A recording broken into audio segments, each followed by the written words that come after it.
ваш визит, визит ваших коллег, именитых музыкантов, оперных певцов – это то, что делает нас сильнее, увереннее.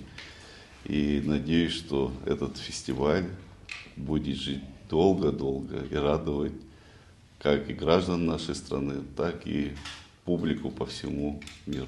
То, что мы приехали сюда с такой программой, посвященной 80-летию Победы в Великой Отечественной войне, мы просто не будем забывать, что эту победу ковали все народы, населяющие Советский Союз, и все национальности.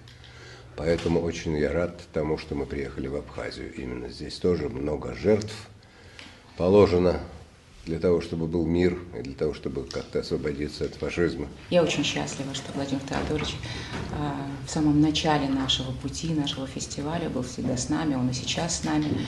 Человек благотворительный, который очень много делает для страны, и для всех нас, и для вашей покорной слуги очень много сделал для моего становления. Я очень счастлива, что сегодня в стране души, в нашей Абхазии, мы дадим изумительный концерт с потрясающей, очень сильной и мощной программой.